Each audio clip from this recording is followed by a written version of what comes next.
Welcome to Transforming the Trades, the podcast where we empower you to take charge and innovate your business. Whether you're a plumber, electrician, or any other trade professional, this show is designed to give you the tools and strategies you need to succeed. Sit back, grab a cup of coffee, and get ready to take your business to the next level with Transforming the Trades. Okay. Hey, Clifton. Thanks for joining Transforming the Trades podcast today. Thank you, Lynn. I'd like to introduce you and who your company is and tell us more about your company. And then we'll jump into a conversation about our future. How's that sound? Sounds great. Okay. So go ahead, tell us who your company is, what's your role, what's the mission of the company, and then we'll go into our conversation. Yes, so I'm the CEO and founder of the Service Leaders Society. The Service Leaders Society's mission is to help transform executive level leaders and help them develop effective leaders in the middle management and frontline management as well. Ultimate goal, whether it's a roofing company, a manufacturing company, any type of service-based business, I've seen a lot over the last 15 years, and they've been struggling a lot with when it comes to leadership. And so that's our main goal, is to help them equip them with the tools and the trainings to be more effective leaders and multiply that leadership through the companies. Awesome. How long have you been in business? So I've been in business with this company particularly for 5 years now. And you talk about tools and training. Do you have programs for different levels of leaders? So executive versus middle management? Yes. Awesome. Well, I would like for everybody to understand how to get a hold of you. What's your website? My website is serviceleaderssociety.com. That's leaders with an S. Awesome. Awesome. Well, listen, Transforming the Trades is about not where we've been, but where we're going. And so I'd like to know from you, Clifton, both from the perspective of your business purpose and mission, where do you see this industry, call it trades, call it home services, what do you see as being pivot points that we need to be paying attention to and also might be driving changes for us in the future? What's your observations? So my observation is the easiest one. My father's been in the trade since I was 2 years old, and he's getting up there in age. And so there is definitely that generational shift that's been happening for a while, but it's really going to, hit us in the next decade. And, just with the generations, the culture shifts that we've been seeing over the last, 10, 15 years, that impacts everything, and especially work, because that's where we spend a majority of our life is working. But I've seen that in the lack of leadership, in the lack of effective leadership. We've had bosses all our lives. We've had people that have ruled with an iron fist, but we know that doesn't work anymore, especially with the newer generations, especially with the way the culture is going. And so, but what we try and do is not enable that, but empower the next generation, kind of bridge that gap to make that change. So that's where I see a lot of the change happening in transformation right now. So what's the message there? We're hiring people, next generation, right? Different demographics, different characteristics. Where do you see the rubber meeting the road? I mean, tell me how this starts to impact your business. What are the signs that it's not working? Maybe that's the question. What's not working? Yeah, definitely. I mean, definitely the signs that it's not working is you're losing people, whether they're good people or bad people, right? Poor employees are just not driven in their work to begin with intrinsically, let alone, with the company helping them develop them.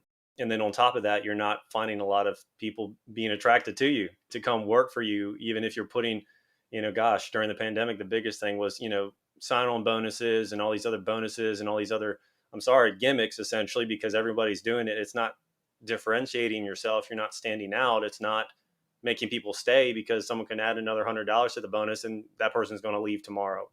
And so really understanding that it's a long game in how that you authentically, truly care to invest the time, energy, and money into developing your people. And that comes into developing yourselves as leaders to serve them on a daily, moment by moment basis, but then also building the technology, the tools, the systems, as well as the trainings, developing them to really nurture the people and to really make them feel like every day is, progress rather than just stagnation. We feel that more now than ever, that we want that sense of progress, right? We're not comfortable with just the happy, state that we're in. It always has to evolve and grow. And so there's constructive ways to address that. So we talk about tools and we talk about training and constructive ways. What is it that we as business owners need to start to invest in as far as tools and methods? What is it that we need to do?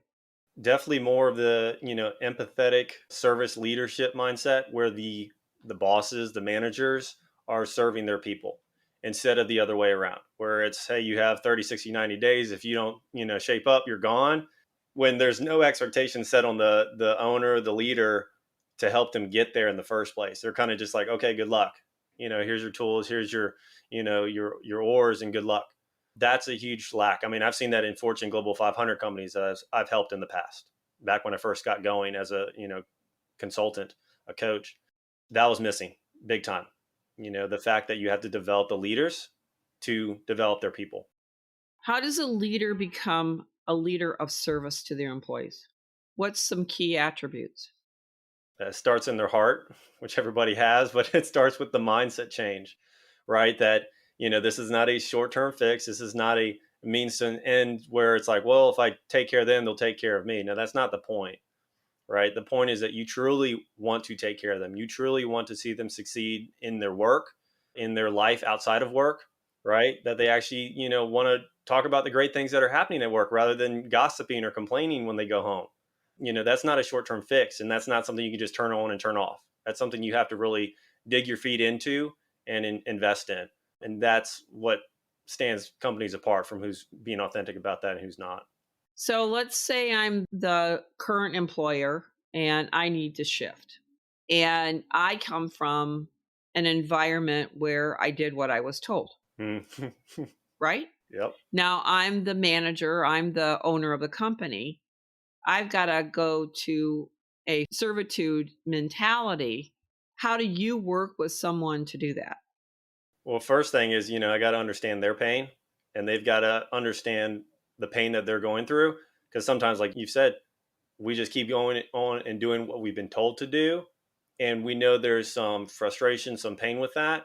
But maybe at this point, we've numbed that pain, right? We've tried to disconnect from that pain, but it's still there, right? And it's signaling to some root cause issues. So, first, we have to address that and address that they truly do care about fixing this problem, not, oh, this is just a little nagging right now. No, this is actually hurting you. This is hurting the company. It's hurting the future. It's hurting the community. And until we really pinpoint that, and if they're not serious about that, then it's not going to be probably a good working relationship. So, what's your prediction on the transition from, I'm going to call it current state to future state? What's your prediction? I mean, my prediction is obviously, we've been growing for over the past 10, 15, 20 years, right? Just with the help with technology, making it easier, more user friendly. The communities around each other that are leaning on those people, kind of like what you were saying, that have implemented this stuff, that have seen the success of, servant leadership and developing their employees to be leaders themselves, right? And they're profiting from that. The company is, the clients are, everybody's winning, right? More people are going to latch onto those people. They're going to get in those communities, and it's like scattering seeds. Some are going to catch on, some aren't. But you're going to see a huge shift in more people seeking out that information, seeking out someone to help them with that. By no means am I the only one that's trying to help, companies implement this stuff. And I'm not trying to be the only one. I hope I'm not the only one. But more people are going to be reaching out and knowing they have to have that. You can't not have it anymore. It's just like not, you got to have a website, you got to have a phone number, you got to have a way to have customers contact you in a portal to see photos of their work. You can't not have that now. And so it's going to be the same with the leadership and the training and the tools to develop the people and attract them too. So, in other words, you're telling us that we got to go to a different church, right? We got to change religion, right? Yeah, pretty much. And what's the change agent here is the employee themselves. Is that correct? Correct. Yep. Are you seeing any particular generational or generation that is driving this? Definitely, I'm in, I guess, the millennial generation myself, still on the, or the front end of that. And I would have to say that generation, a little bit before me, maybe, is really driving that change. right? Because we're at the age, we've got the work experience, we've got the drive, we've got the education, the experience, especially in technology, in working with people, that we're able to kind of meld those together and introduce them now on a higher level because we've worked our way up the chain, or we've become leaders in our own space, right? Going off on our own. That's been easier than ever to do, to be a thought leader, right? Right. So I see more of that coming from there. The 30, 40-year olds up close to 50 even. There's some great people still in that generation that are really trying to turn things around and really speak out. And so I definitely see the wave coming from there. So if that's the people are the change agent, then what you're basically saying is that we're probably not even recruiting, interviewing, hiring the way that we need to do this in order to play the long game. Yes, We're still playing the short game. exactly. So, what companies can you reflect on that have done this and are doing it very successfully? Do you have any examples? And it doesn't have to be somebody in the trades. Yeah. I mean, fortunately over the years, even when I was working in manufacturing, that's where I got my start at, straight out of high school. I've been involved with the trades because of my father, my best friend from middle school. I've been involved in it my whole life, but I've seen a lot of the practices in manufacturing. Now it's kind of like my sandbox to really get my feet wet, get my management experience, my recruiting and training development experience going. And, kind of like where the light bulb turned on for me was an opportunity where I was working at a plant and it was just bleeding money, right? Their problem was just apathetic employees and, lackadaisical management. They're kind of just pointing fingers.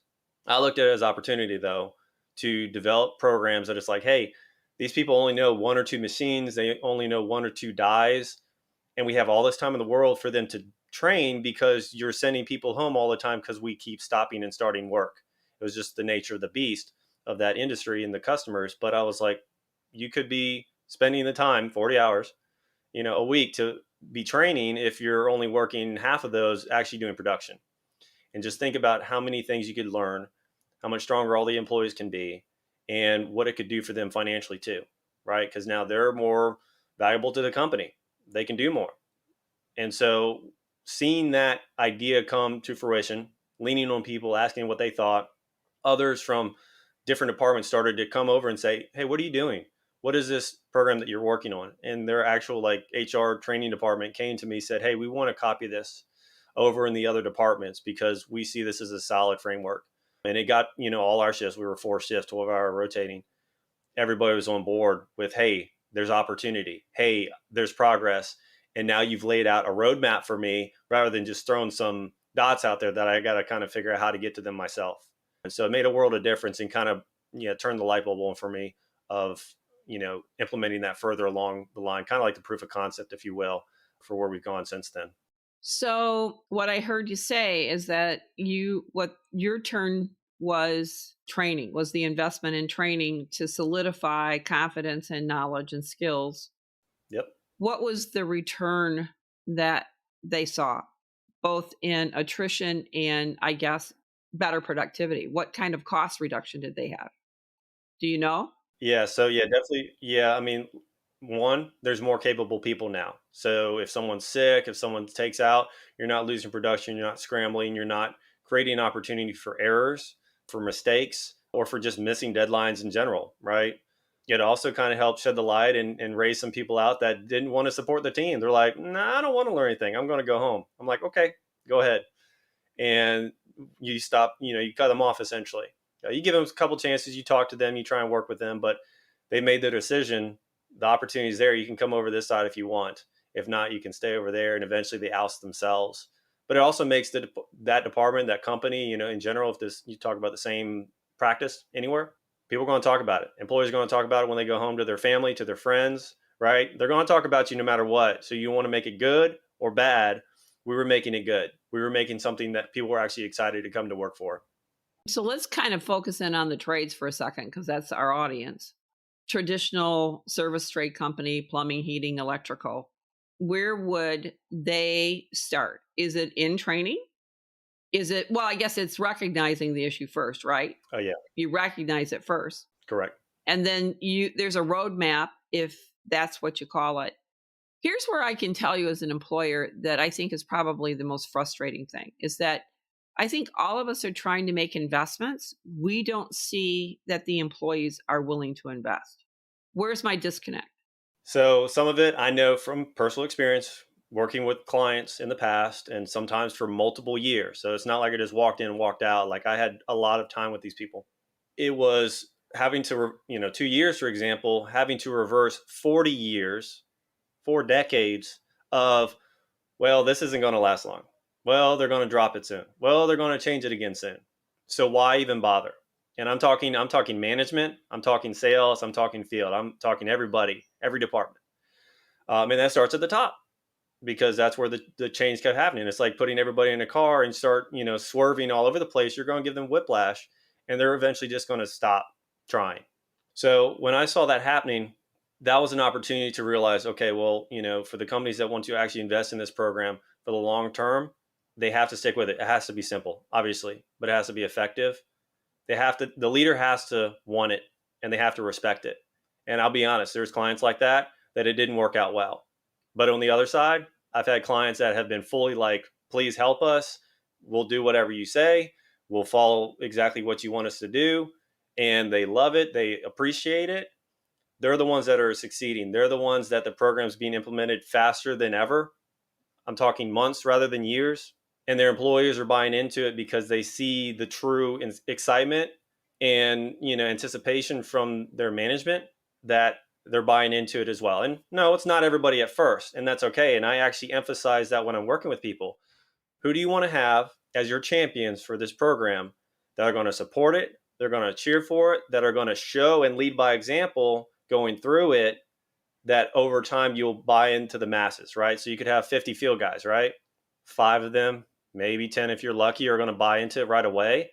That's because whether it's their intrinsic mentality, that they're just go-getters and they like opportunity, or that they truly buy into the company, they're devoted to the company, they've been taken care of by the company. 5 or 10 is your starting point. But over time, as you live by example, you can eventually influence the 50. And if not, that's where recruiting and other things come in because those people will go away and you'll bring new people in.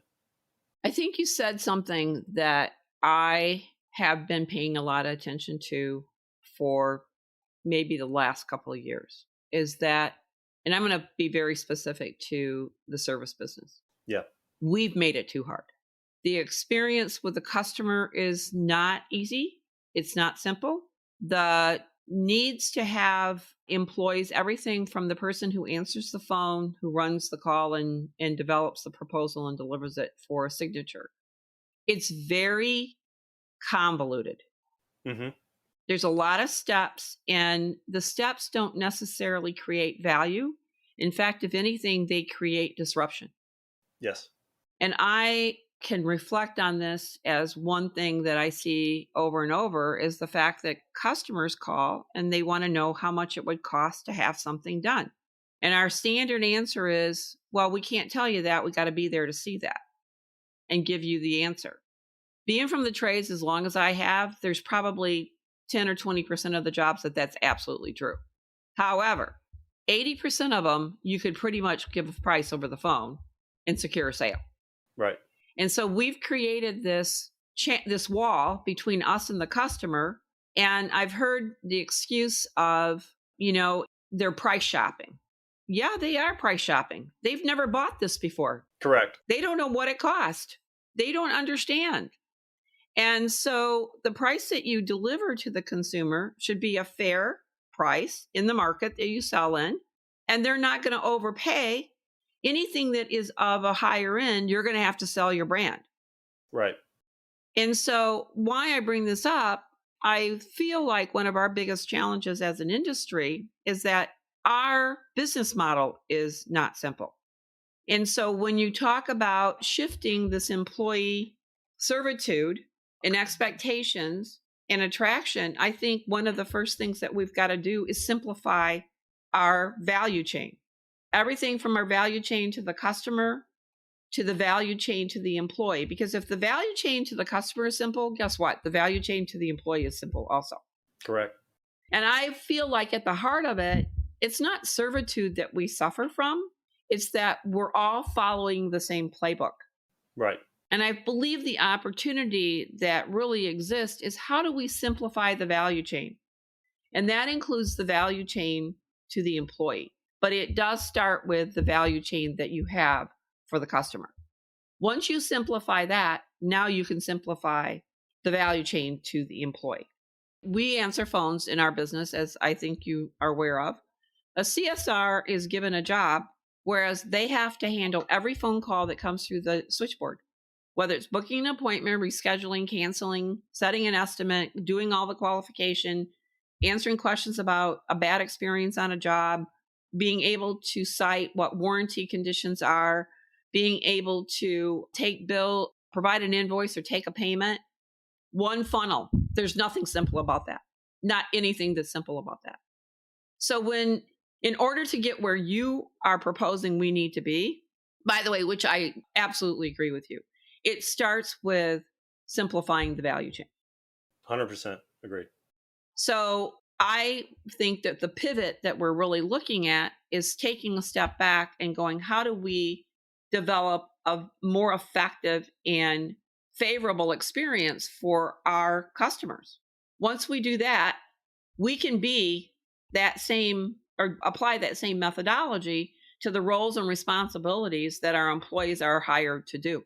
So I don't know how you feel about that, but that's how I feel about it. And that's where I feel that the change is absolutely huge.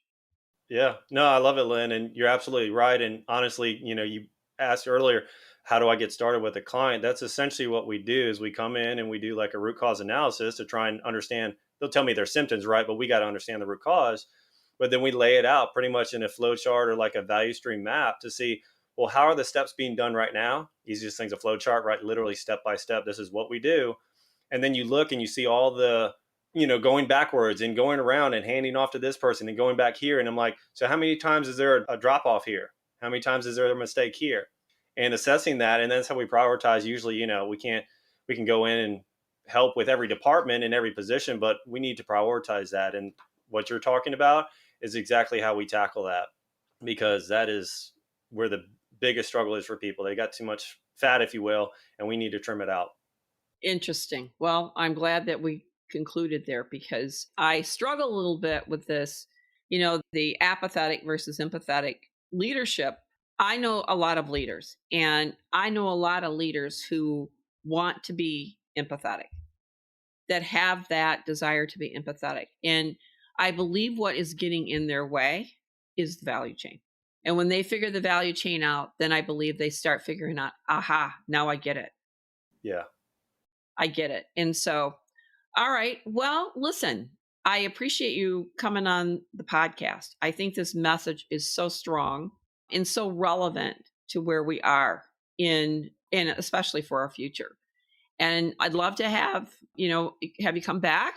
So tell them how to get a hold of you. What is there an email that they should send to or a phone number they should reach out to?